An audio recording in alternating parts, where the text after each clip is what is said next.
Evacuation Hoverjack 2 is Hovertech International's air-assisted patient lift and transport device that is designed to meet the demands of the EMS market. It can be used to lift a patient in a supine position from the ground to bed or stretcher height, and to transport the patient downstairs into the ambulance. The tapered head end, adjustable inflation chambers, and steering straps improve maneuverability, while the reinforced support skirt with replaceable Teflon-coated bottom allows the device to be used across rough surfaces and even through snow. With a 1,200-pound vertical lift weight limit and 750-pound weight limit for stair transport, the Evacuation Hoverjack 2 can handle most bariatric patients. Choose the Evacuation Hoverjack 2 device for an all-in-one transport, lift, and stair evacuation solution, and minimize many of the challenges of bariatric patient transport.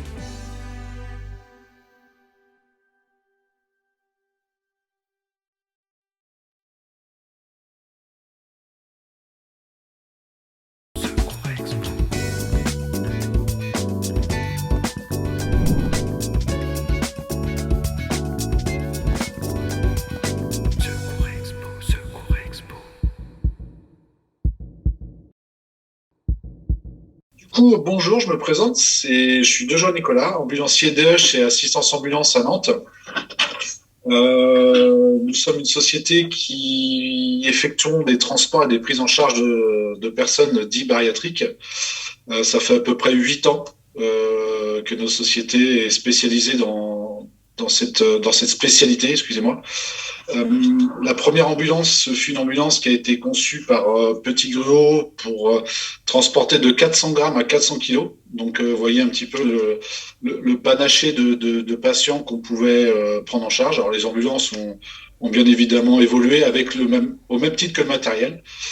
Donc voilà, en gros. Alors, je tenais juste à faire une petite parenthèse, à remercier d'abord la présence de mes deux collègues, Franck et puis Philippe, de remercier aussi Secours Expo de nous donner l'opportunité de parler de cette spécialité et de remercier surtout quelqu'un qui a fait un gros travail, c'était Bastien qui vraiment a fait un gros travail et sans lui on serait pas là.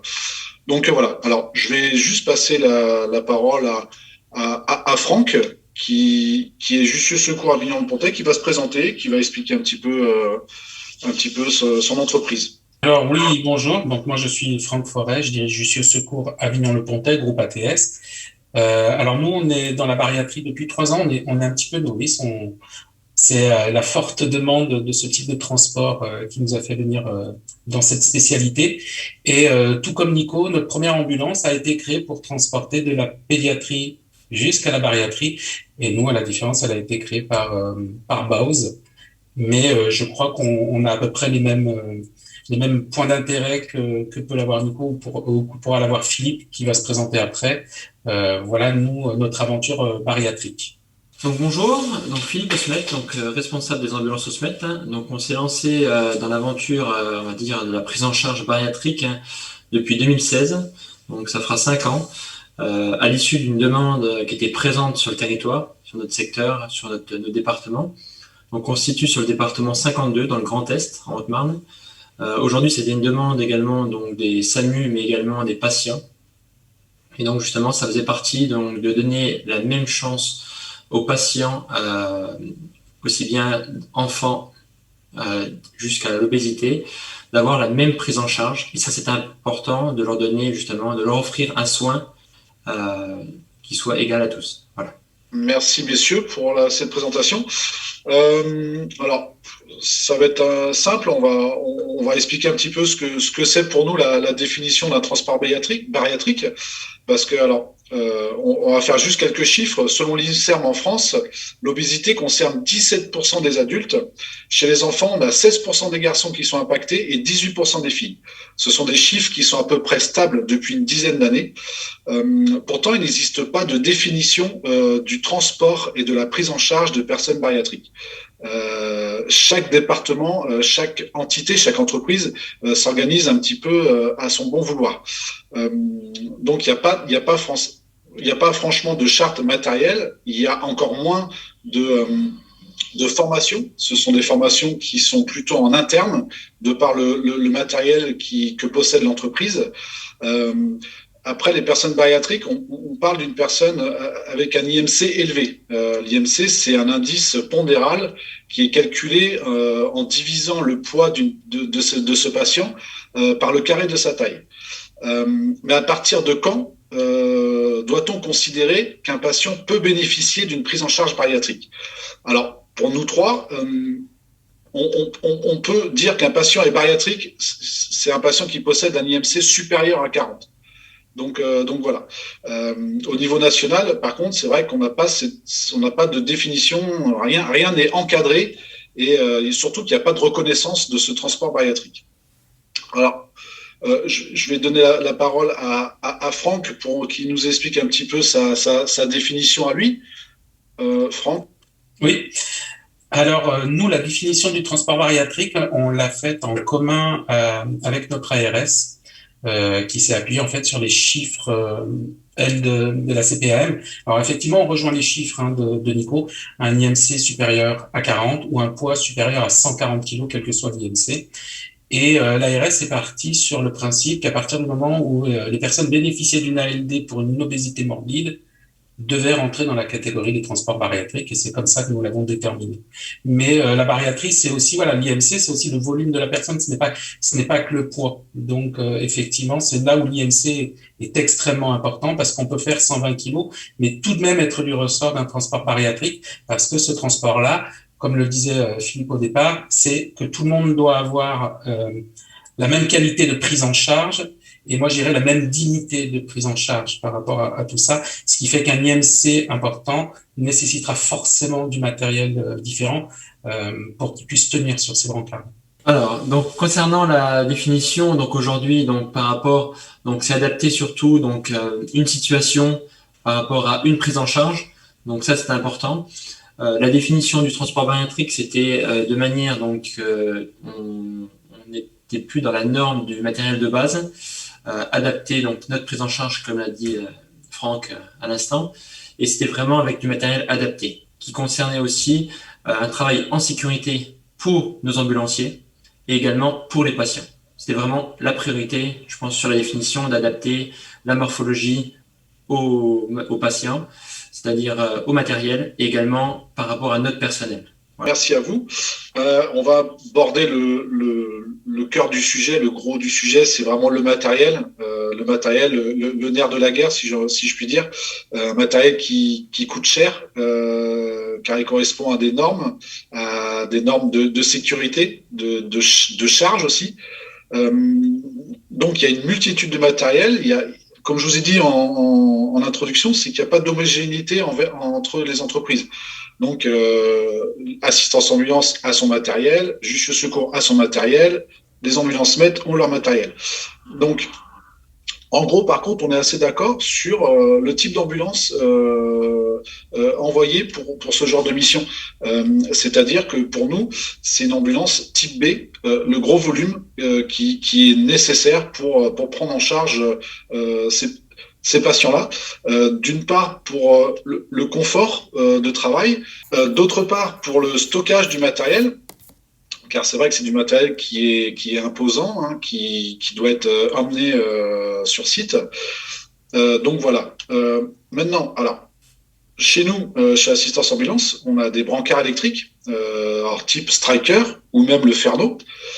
On a des chaises électriques, avec bien sûr des harnais de sécurité, parce que la chaise est un élément, mais il faut aussi sécuriser le patient qui a vraiment une taille exceptionnelle, qui a vraiment une corpulence abdominale, donc il faut vraiment sécuriser tout ce principe-là. On a des draps de transfert, on a des MID qui sont vraiment, alors MID c'est le matelas immobilisateur qui est vraiment XXL et qui est renforcé. On a des matelas pneumatiques, alors type Overmat ou Overjack. Alors tout ce matériel-là est bien sûr vient pour la plupart des États-Unis, hein, qui est un pays qui est habitué à la corpulence des patients. Alors quand on parle d'une création d'une charte matérielle, c'est bien évidemment pour avoir une homogénéité et avoir cette sécurité tant pour le patient, mais aussi pour les ambulanciers qui interviennent. Parce que les ambulanciers sont parfois 2, 3, peut-être 4, mais c'est vrai en règle générale, c'est un binôme d'ambulanciers. Donc il faut vraiment penser aussi aux ambulanciers de terrain pour éviter les TMS, les fameuses TMS, et puis essayer de prendre en charge correctement, avec dignité, comme disait Franck tout à l'heure. La dignité humaine est importante dans la bariatrie. Puisque avant tout, c'est un humain, c'est une personne. Et c'est vrai que le matériel est vraiment adapté pour ces morphologies et vraiment adapté aussi pour aider l'ambulancier en 8 ans. Assistance, ça fait 8 ans qu'on fait du transport bariatrique. Il y a vraiment une évolution dans le matériel et vraiment une mise en avant de la sécurité. Donc voilà. Je vais laisser parler mes collègues. Je reviendrai sur le type des ambulances, hein, parce que j'avais pas fini là-dessus. Donc je te laisse la parole, Franck, par rapport au matériel. Alors oui, effectivement, le matériel est extrêmement important. Alors il n'y a pas de minimum requis, il n'y a pas de charte, il n'y a pas de détails comme on pourrait l'avoir sur le reste du transport sanitaire. Sauf qu'effectivement, les trois sociétés qui sont ici présentes, même sans s'être concertées à l'origine, puisque par la suite, effectivement, on a des échanges, parce que c'est vraiment une spécialité très restreinte, le transport bariatrique, et on se connaît presque tous, en tous les cas, les plus grands acteurs du transport bariatrique, ou ceux qui sont innovants dans la matière, on se connaît, entre autres avec Ambulance Assistance. Nous, le matériel d'origine, très honnêtement, j'ai demandé conseil à celui qui a fabriqué mon ambulance, sur quel matériel m'orienter. Il m'a dit d'aller les yeux fermés vers effectivement le brancard Striker qu'on a tous ici, qui est une référence en termes de transport bariatrique et de simplicité d'utilisation. Et au fur et à mesure, on s'est doté de matériel complémentaire, le matelas immobilisateur, les draps de glisse spécifiques bariatriques, les draps de transfert jetables bariatriques avec des poignées, la chaise à assistance électrique, les harnais, que ce soit sur le brancard, sur la chaise. Et moi, je dirais que le premier élément pour une bonne prise en charge bariatrique, en dehors de tout ce matériel, c'est la pêche aux informations dès le départ, à l'origine de l'appel, pour qu'on puisse adapter les moyens, les véhicules, même si le véhicule sera forcément une ASU, ça, il n'y a aucune discussion possible, parce que c'est le confort du patient et des intervenants, mais il y a un logigramme très précis à détailler, il est interne à chaque entreprise, pour savoir quel type de véhicule on envoie, quel type d'équipage, quel matériel, est-ce qu'on envoie du matériel en soutien complémentaire. Je sais que mes deux confrères ici présents ont des véhicules de soutien logistique, ce que nous n'avons encore pas nous aujourd'hui, mais on est presque les derniers à être rentrés dans la danse, donc du coup, on se privera pas de prendre leurs compétences pour faire évoluer nos compétences à nous. Et c'est ça le transport bariatrique, c'est le partage, à mon sens. Alors, donc je vais continuer par rapport à ce que disait Franck. C'est le partage. Avant tout, la spécialité bariatrique, elle a été surtout, on va dire, on l'a mis en avant en France, c'est à travers le retour d'expérience de chacun. On voit qu'aujourd'hui, donc la première ambulance, si je ne dis pas de bêtises, elle a été faite effectivement sur Nantes. Donc la société Assistance Ambulance de Nicolas Desjoie, par l'intermédiaire de Patrick Hugh qui a vraiment œuvré dans cette matière-là. Ça c'est vraiment, ça a été dans une mentalité de partage dès le début de chez Assistante. Aujourd'hui, donc effectivement, donc c'est avec les retours d'expérience. Mais quand on voit aujourd'hui donc mes collègues qui sont, donc je suis du Grand Est, mes collègues sont de Nantes et d'Avignon, donc on voit vraiment que c'est un triangle, hein, c'est les trois coins de la France. Je pense qu'on aurait pu recontacter plusieurs personnes aux 5 coins de la France, on aurait pu le faire, ils auraient été partants, bon, je pense que c'est par le manque de temps aussi, mais on voit qu'aujourd'hui, chaque département, chaque région a su s'organiser. Alors, à notre initiative, parce qu'aujourd'hui, on ne nous a pas forcé, on a répondu à un besoin, mais on ne nous a pas forcé. C'était une philosophie de dire aujourd'hui, on investit, alors au final, pour les mêmes prestations que nos collègues qui ne le font pas, et différencier du transport bariatrique, donc sur du transport et sur de l'intervention bariatrique. Sur du transport bariatrique, on va avoir du matériel qui va nécessiter, mais par exemple une personne donc, qui est obèse et qui va nécessiter, donc qui va pouvoir se déplacer, une personne par exemple de 180 kg, qui va pouvoir se déplacer, qui va falloir quand même du matériel aux normes et résistant par rapport à ces caractéristiques-là, et on va avoir ces interventions bariatriques. Et là, justement, c'est tout là le sens, et je pense que mes collègues pourront aller dans ce sens-là, vous diront, c'est que ça va nécessiter vraiment la spécialité, le savoir-faire des ambulanciers, des équipes ambulancières, qui ont justement cette expérience depuis maintenant plusieurs années, et je pense qu'elle est indispensable avec donc la collaboration interservice. Voilà. Donc interservice, ça peut être aussi bien l'appui donc des SMUR, des SDIS et des ambulanciers. Mais aujourd'hui, donc le matériel est à disposition dans la plupart de chaque département au niveau d'une réponse ambulancière, et je pense que c'est ça qu'il faut arriver à démontrer que le bariatrique ne s'invente pas. Par contre, donc on se forme au quotidien, tous les jours, chaque intervention est formateur. Et c'est vraiment de ce sens-là, parce que aucune intervention ne se ressemble. Et je pense que si on discute avec chaque binôme ambulancier, donc du simple ambulancier qui va arriver, qui va être novice dans cette profession-là, qui va commencer dans le bariatrique, et donc les plus anciens, ou alors les dirigeants d'une société qui vont sur le terrain, on aura chacun notre expérience et on aura besoin de tout le monde justement pour avancer dans ces prises en charge-là. Alors, juste précision, oui, c'est Assistance Ambulance, ce n'est pas ma société, hein, c'est Patrick Hugh, le gérant de la société, qui d'ailleurs a une philosophie, hein, le dit toujours, c'est pour ça qu'il a créé aussi ces spécificités, c'est que le patient ne choisit pas sa pathologie. Donc, c'est vraiment à l'ambulancier de s'adapter à toutes les morphologies qu'on peut rencontrer tous les jours sur le terrain.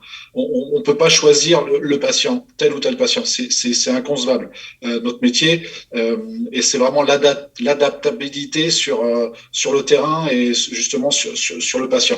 Je reviens juste sur l'ambulance type B, donc l'ASU, le gros volume. Alors, vous pensez bien que tout ce matériel-là embarqué avec le patient, avec les équipes, il y a un certain poids sur le véhicule. On est bloqué en France avec nos permis à 3,5 tonnes. Donc, on a des véhicules qui sont je pense, hors norme, dans l'illégalité. Je pense que si on se fait peser sur intervention, on est au-delà des 3,5 tonnes. Donc, alors, je sais que nous, personnellement, chez Assistance, on a des véhicules qui sont à 4 tonnes, 5 tonnes. Alors, on a nos permis poids lourds que l'entreprise paye. Tout ça, ça a un coût. Donc, c'est une petite aparté pour dire que la bariatrie, ouais, ça s'improvise pas. Quand on se lance là-dedans, on y va et puis on investit. Et tout ça, on n'a pas d'aide, il n'y a pas de financement de l'État. C'est vraiment les fonds propres de l'entreprise qui investit dans le matériel, dans les formations, etc., etc. Donc voilà. Alors, je vais juste refaire un petit tour. Non, je vais juste aborder aussi le sujet que Franck avait dit par rapport aux unités de soutien qu'on a créé. Alors, chez Assistance, on a créé une remorque où on stocke l'ensemble de notre matériel qui ne peut pas rentrer dans l'ambulance. Nos ambulances, elles ont une charte matérielle. Donc, on a un brancard électrique, on a tout ce qui est chaise électrique et on a aussi tout ce qui est brassard. Les brassards à tension, enfin, et les moyens d'immobilisation adaptés à toutes les morphologies. Mais quand on a vraiment un de bariatrique, les matelas pneumatiques, la barquette titane, les différents harnais, des gants, etc., etc., on est obligé de les stocker dans un autre véhicule. Donc nous, on a choisi le moyen de la remorque. Voilà. Ce qui permet de stocker aussi le matériel dans notre entreprise à l'abri, comme ça il prend pas la poussière et comme ça on a quelque chose qui est tout le temps propre et prêt à partir, surtout qui est toujours prêt à partir. Et du coup, ça permet aussi d'avoir un moyen humain supplémentaire, puisque quand l'équipe est sur intervention, on demande un renfort de notre remorque. Du coup, c'est quelqu'un qui vient avec un véhicule, avec un attache-remorque et qui vient avec la remorque. Donc, on serait 3 sur place. Donc, c'est un soutien humain aussi. Et comme disait Philippe, il y a une complémentarité des moyens. Dans le 44, on a la chance d'avoir une relation avec le SDIS qui est plutôt plus que correcte. C'est-à-dire que souvent le SDIS fait appel à nous pour du renfort bariatrique. C'est l'inverse, donc c'est vraiment quelque chose d'exceptionnel. On organise aussi des journées découvertes pour essayer le matériel, pour leur montrer aussi le matériel qu'on a, pour que eux ils s'adaptent aussi à chaque situation et qu'ils puissent faire appel à nous. Donc nous, par rapport à ce que disait Nicolas, donc ils ont choisi donc sur Nantes de diriger sur la remorque. Donc je pense qu'il était aussi beaucoup facilement projetables à différents endroits dans les rues de Nantes, etc., avec la circulation. Donc nous, sur, on va dire, le véhicule de soutien qu'on a choisi, c'est une ancienne ambulance. Donc une ancienne, alors quand je dis ancienne, c'est un véhicule qui a été donc changé, donc qui n'est pas spécialement, on va dire, vieux, mais qui a été, on va dire, raménagé. Donc quand j'explique, c'est voilà, on a des choses qui sont des obligations par rapport à notre profession. Donc on a retiré les croix de vie sur l'ambulance, étant donné que ce n'est plus une ambulance, on l'a remplacé par nos logos. Et donc on a retiré la table qui accueille le brancard. Ensuite, donc ce qui nous a permis donc d'accueillir la barquette d'évacuation Titane ou Ferno, comme l'expliquait Nicolas, qu'ils ont sur Nantes, et de permettre aussi d'avoir des moyens donc de balisage pour travailler en sécurité, toujours dans l'esprit donc sécurité du personnel, des intervenants, mais également donc d'avoir quelques, on va dire, du matériel adapté à notre secteur. On est en campagne, en zone rurale, c'est pas toujours facile. On est dans le Grand Est, donc la météo fait, donc on a une tonnelle, on a des choses qui permettent de s'habiller, de s'équiper au chaud.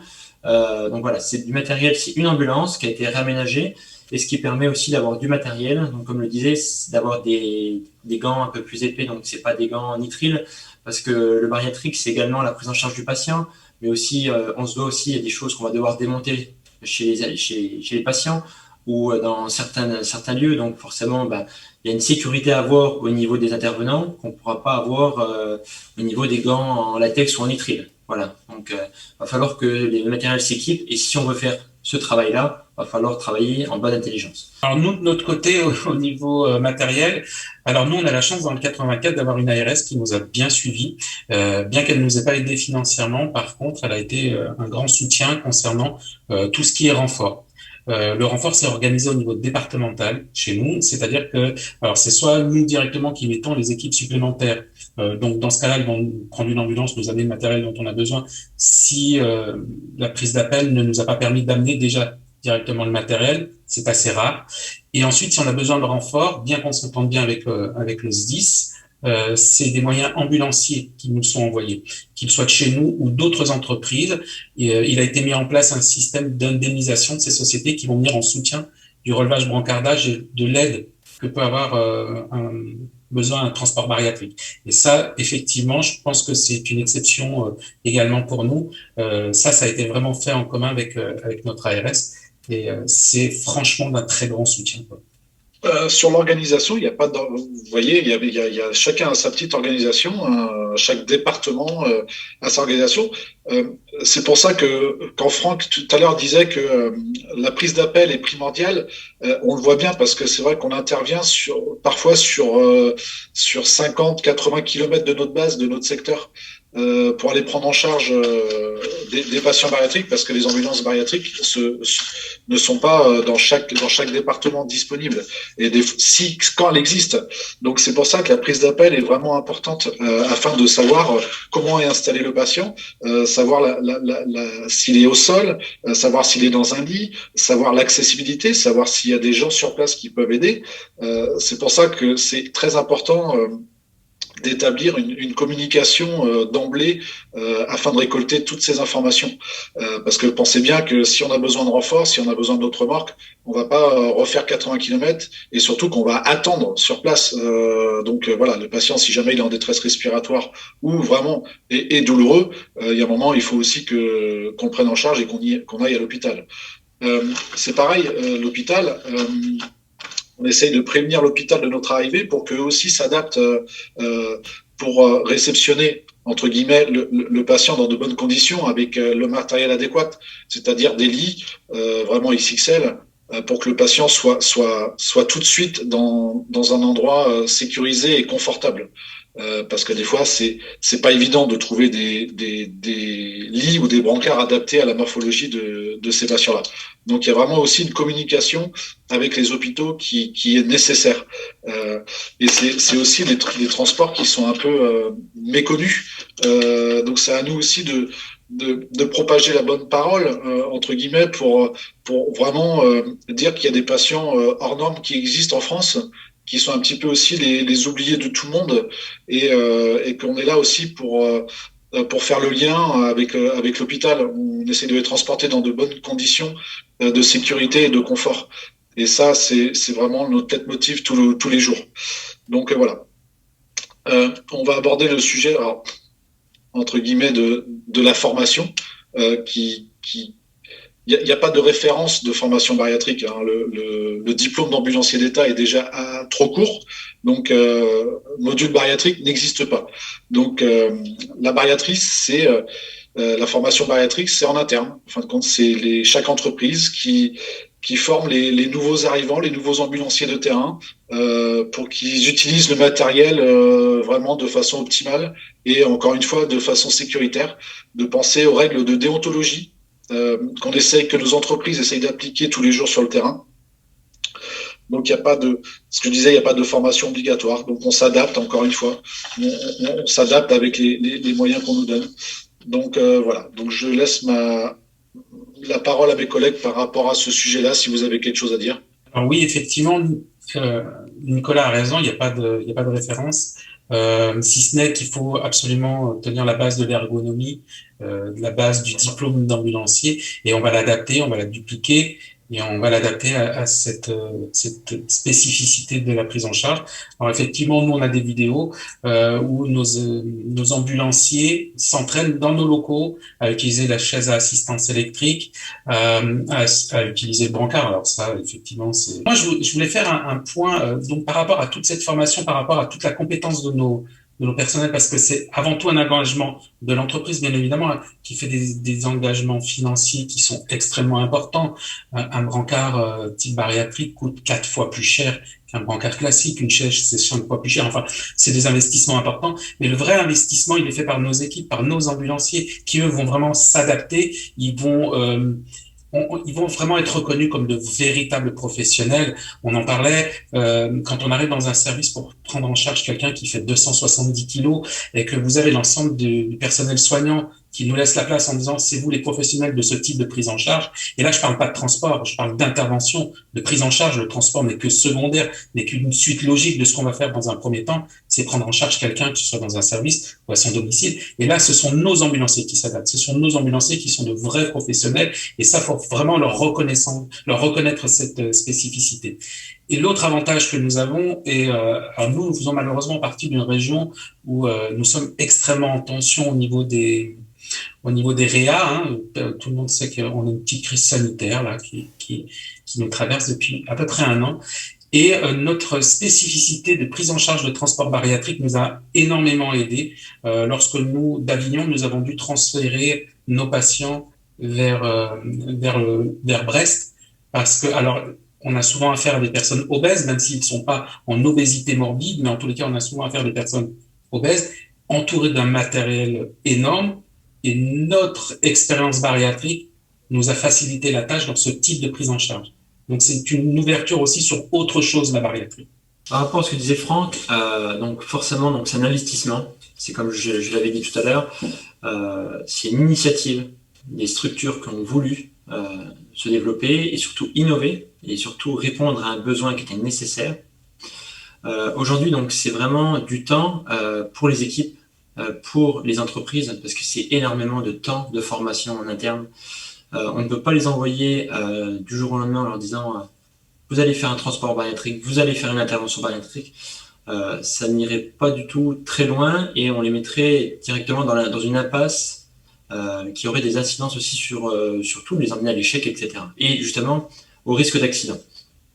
De plus, on a vraiment besoin des personnes qui sont ouverts d'esprit, donc c'est ce que la profession aujourd'hui demande, des gens qui soient tolérants, patients, et aussi qui s'adaptent, qui peuvent s'adapter rapidement aux situations donc exceptionnelles, et on a besoin justement d'avoir des acteurs en face qui répondent aussi. Donc comme le disait Franck par rapport aux services, on a 2 types aujourd'hui, on a les services qui sont vraiment, qui nous disent c'est vous qui gérez tout ça, et on a les gens qui pensent que ça s'improvise, des prises en charge bariatriques, et pas du tout. On va finir sur des retours d'expérience, sur une intervention marquante, atypique, qui nous a un petit peu marqué dans notre carrière professionnelle. Donc, je vais commencer. Nous, c'était un patient de 280 kilos avec un IMC de 86, VSAV et VTU sur place, engagés. Le SMUR Nantes était engagé et c'était une maison particulière en rez-de-chaussée. Donc la problématique sur cette prise en charge, c'est que le patient était inconscient, il était en état de choc. Alors le poids du patient, il y avait l'étroitesse de la porte d'entrée, on ne pouvait pas évacuer le patient par sa porte d'entrée, et le temps d'évacuation court, parce que le monsieur était en état de choc, donc le médecin nous avait donné 30 minutes maximum pour évacuer le patient, et on avait des collègues pompiers et SMUR qui n'étaient pas du tout habitués à la prise en charge d'une personne bariatrique et surtout n'étaient pas habitués à notre matériel. Donc on a utilisé, vous verrez sur les photos, le matelas Overmat. C'est vraiment le matelas blanc qui est sous le patient, qui permet une translation.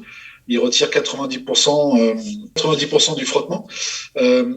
Ce matelas, ça nous a permis de transférer le patient sur le MID, élargi et renforcé.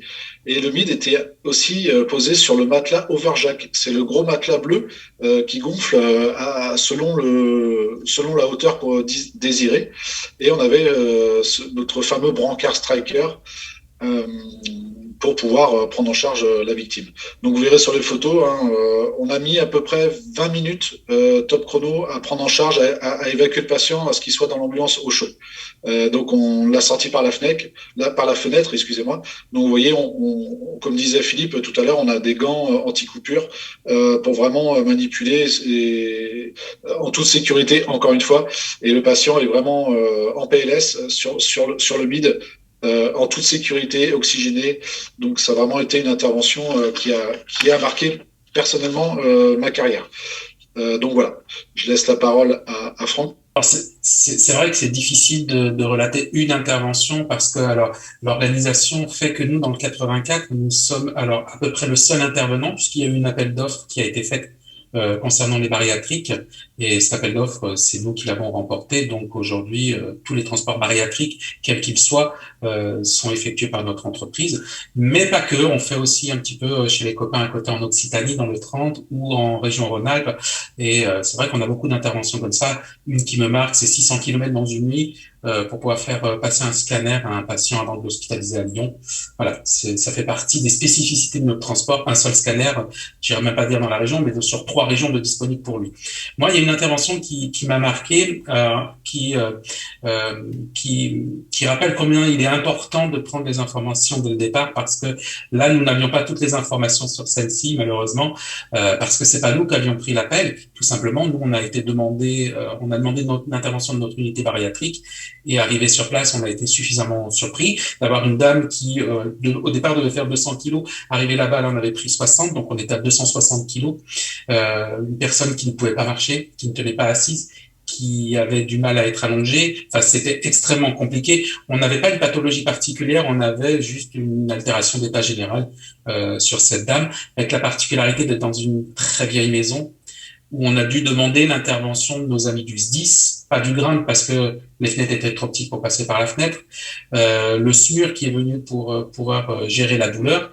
Et la particularité de ce transport, c'est qu'on n'a jamais pu évacuer cette dame en position allongée malgré le MID. Et encore, on n'a pas utilisé le MID bariatrique, on doit s'adapter parce qu'il y avait la particularité d'arriver au bout de son couloir pour avoir la porte d'entrée, d'être en angle droit. Et ça ne passait absolument pas. Donc, nous avons dû à une douzaine de personnes qui étaient présentes sur place, pour pouvoir passer la porte, la mettre en position debout. Je ne sais pas si vous imaginez ce que ça peut donner, 6 d'un côté, 6 de l'autre, à essayer de soutenir. Voilà, on a quand même réussi à l'évacuer. Mais effectivement, et là, on a dû avoir besoin d'une adaptabilité hors norme, qui ne peut même pas s'apprendre à l'école, puisque c'est le terrain qui fait qu'on va intervenir comme ça. Et là, on a pu associer tous les services de secours qu'on puisse compter. C'est-à-dire, nous, les ambulanciers, le SDIS qui est venu en renfort avec un VTU et une équipe SMUR, ce qui a permis à cette dame d'être évacuée dans les meilleures conditions possibles, ce qui a fini sur le brancard Striker classique, bien évidemment. Donc, par rapport à notre retour d'expérience au niveau des ambulances osmètres, On a une intervention donc, qui était assez complexe sur les éléments de départ. On avait donc la notion du poids, donc environ 180 kg, malaise avec vertige, donc à l'impossibilité de se lever ou d'être pris en charge avec à l'aide de la chaise. Et également donc à notre arrivée, donc effectivement donc tous les éléments du départ, on avait fait donc un contre-appel, donc le centre 15 vous a déclenché, on a recontacté le centre 15, on a pu avoir des éléments complémentaires à notre demande, et ce qui nous a permis d'engager donc notre ambulance de secours et de soins d'urgence avec équipé donc du brancard Striker, mais également du véhicule d'appui de soutien. Donc ça faisait un binôme dans l'ambulance et un binôme dans le véhicule d'appui de soutien. À notre arrivée, donc, on part sur des notions d'une maison, donc une personne qui se trouve au rez-de-chaussée.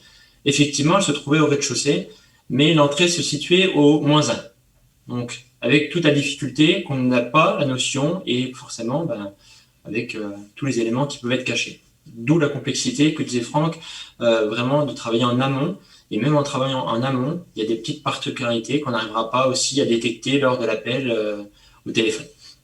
Donc du coup, on avait déjà nos moyens de base, donc c'est-à-dire ambulance plus le véhicule d'appui, mais donc à l'aide de la barquette d'évacuation. La barquette d'évacuation étant très large, supérieure à 90. Les portes, en général, dans les maisons se trouvent à peu près 90. Donc avec des couloirs exigus, l'impossibilité de sortir la personne. On pouvait donc très bien emmener donc la barquette d'évacuation de l'extérieur à la chambre pour prendre en charge le patient, mais l'impossibilité de ressortir par, on va dire, les couloirs exigus. Donc une problématique s'est posée. Donc ensuite, avec les tablettes, on a pu envoyer quelques photos à notre SAMU. On travaille sur un plateau 15-18 sur le département de la Haute-Marne. Il y a une concertation avec les équipes au niveau du plateau d'urgence. Et à l'issue de ça, donc on a le centre local des sapeurs-pompiers qui est venu donc à 3 pompiers avec un VTU, donc un véhicule tout utilitaire, pour un renfort brancardage, mais aussi pour en appui avec un sous-officier qui puisse aussi bien expliquer les choses à ses chefs. Donc à l'issue, donc on a eu l'engagement de la spécialité sauvetage et blêmement. Donc le département de la Haute-Marne, on a la particularité donc de pas avoir d'équipe grain, donc tout ce qui est en intervention en milieu périlleux. Donc par rapport à notre zone géographique, les montagnes, on n'a pas besoin comme certains départements. Donc nous, c'est les sauvetages et blêments qui possèdent la spécialité-là pour faire des évacuations dans des endroits un peu plus techniques sur le département.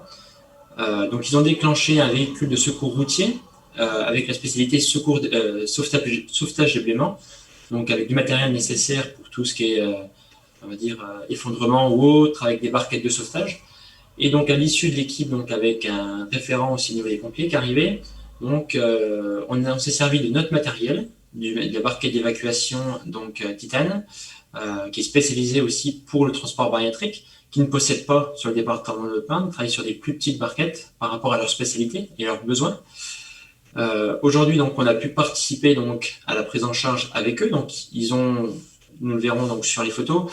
La fenêtre se situait au niveau du côté des véhicules et ils ont mis en place une échelle à coulisses étayée par 2 étais en dessous pour justement consolider cette échelle à coulisses. Donc, cette échelle à coulisses, pareil, qui n'est pas fait normalement pour soutenir, mais qui peuvent, à travers leur spécialité, aider à évacuer ces barquettes. Donc, ils ont étayé, mis en sécurité la situation. Ensuite, on avait mis en place notre barquette pour conditionner le patient dans cette barquette. Et à l'issue de ça, donc, on a pu attacher, donc les pompiers ont amarré cette barquette à un point fixe dans l'habitation qui a permis de descendre, donc de glisser, de hisser donc de la pièce au sol, à l'extérieur, en toute sécurité. Et avec, donc, au final, on avait 3 sapeurs-pompiers spécialisés, 3 pompiers donc, du centre local qui ont pris des mains fortes, 4 ambulanciers, donc un chef de groupe qui était référent de la spécialité sauvetage et blêment. Donc c'est vraiment, ce que disait Franck, c'est vraiment les éléments de départ. Tout seul, donc la complémentarité des moyens, elle est nécessaire sur cette intervention et surtout l'ouverture d'esprit. On voit que notre profession est en plein boom à l'heure actuelle. Aujourd'hui, donc, on a aussi les SDIS qui ont besoin des ambulanciers. Les ambulanciers ont besoin des pompiers. Les SMUR ont besoin de tout le monde. Ça, c'est des choses qu'il faut comprendre. Nos ambulanciers sont des acteurs qui peuvent participer en tant que leur temps libre, tout ça, en complémentaire. On a vraiment une vraie richesse au niveau des secours en France, sachant que si on n'aurait pas eu ces moyens-là, c'est comme si on aurait envoyé des soldats à la guerre sans armes.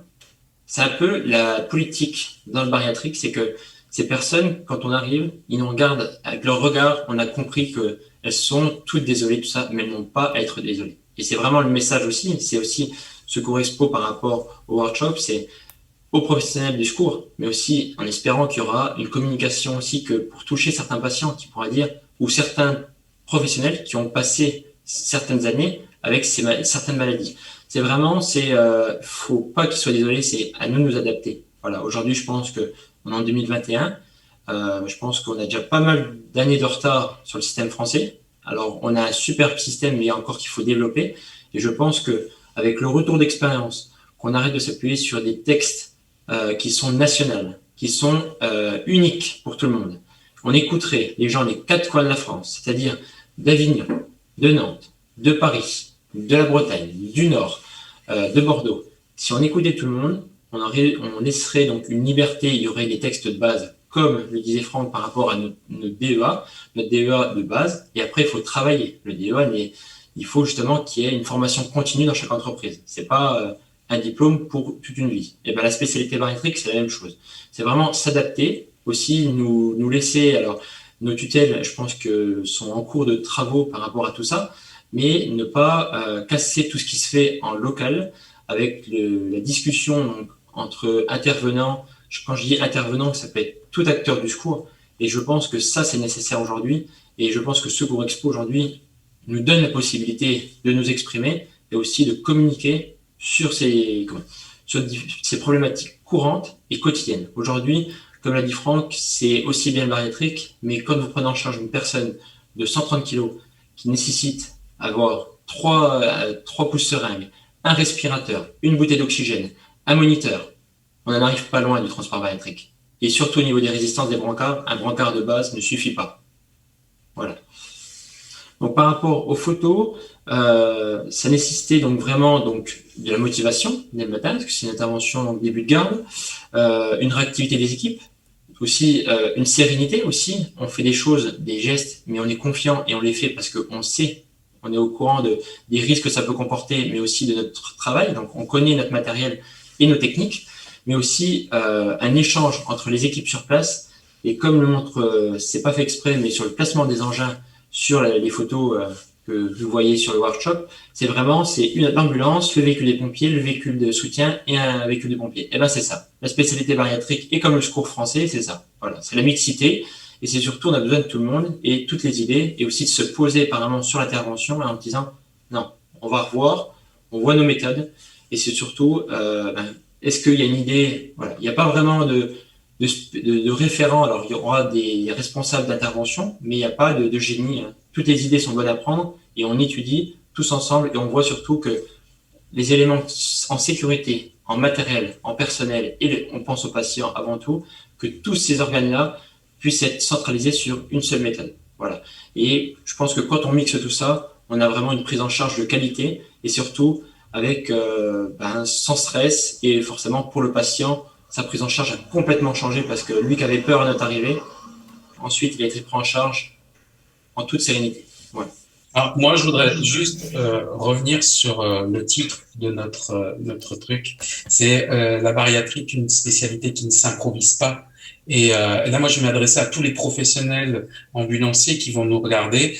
Si vous voulez faire de la bariatrie, il faut savoir que vous devez investir. Et quand on parle d'investissement, alors effectivement, matériel, ça c'est indéniable. Il faut faire de l'investissement dans votre personnel, dans la formation. Et effectivement, ça ne s'improvise pas. Et si vous ne voulez pas faire tout cet investissement, ne le faites pas. La bariatrie n'est pas qu'un transport, c'est une globalité de prise en charge. On ne peut pas dissocier l'un de l'autre. Ce n'est pas du transport, c'est une intervention bariatrique. Eh ben, merci de votre attention pour ce workshop. Du coup, je suis aussi rédacteur sur ambulancierlecite.fr. Donc, je vous avais demandé des petites questions. Donc, on va mettre la vidéo en lien. Et si jamais vous avez des questions, on pourra y répondre avec Franck et Philippe avec plaisir. Donc voilà, merci à vous tous. Surtout merci Franck et merci Philippe. Merci beaucoup. Merci Nico de nous avoir conviés à cet échange qui est très enrichissant et c'est toujours très agréable d'échanger avec de vrais professionnels. On est tous les trois présents sur les réseaux. Effectivement, merci de nous avoir suivis. Si vous avez des questions, il y a le site dont Nico vient de parler et puis il y a tous les réseaux sociaux à partir du moment où vos questions, enfin voilà, on peut répondre à vos questions chacun sur nos pages Facebook ou autres. On y est tous très présents et merci à Secours Expo. Donc, je remercie Secours Expo ainsi que Nicolas ainsi que Bastien, que ce soit les structures Juste Secours, les structures donc assistance ambulance à Nantes par l'intermédiaire de Patrick Hugh, mes équipes également, les équipes respectives de chacune des structures, tous nos collègues qui s'investissent au quotidien, qui font un travail dans l'ombre et on sait qu'il y en a énormément. C'est important l'investissement, forcément on n'a pas eu spécialement l'aide par rapport à l'investissement qu'on a fait. Mais je remercie en tout cas Secours Expo de nous permettre de nous exprimer sur ces spécialités-là qui nous prend à cœur. C'est des choses, forcément, on ressent des sentiments quand on côtoie ces patients-là. Et puis surtout, que ce soit la population, les professionnels-là, on a tous vu des gens par moquerie et autres. Voilà, on ne sait pas comment on finira, une maladie c'est très vite arrivé. Le regard des autres, forcément, c'est des humains. Voilà, faut pas changer la façon d'être. Ne les regardez pas. Voilà, on ne sait pas de quoi l'avenir nous réserve et c'est surtout c'est des techniques, comme l'a dit Franck. On n'impose à personne de s'investir au quotidien parce que forcément, ça impose aussi une disponibilité qui est quasiment permanente parce que les moyens sont très peu. Donc, on choisit pas aussi que quand les interventions vont tomber sur nos régulations. Mais voilà. Donc, je tiens vraiment à remercier tout le monde, aussi bien Secours Expo que nos collègues, et puis les ambulanciers en France qui s'investissent aussi bien sur le bariatrique et au quotidien qui essaient d'innover pour que l'ambulancier aussi avance sur sa belle profession. Merci. Au revoir.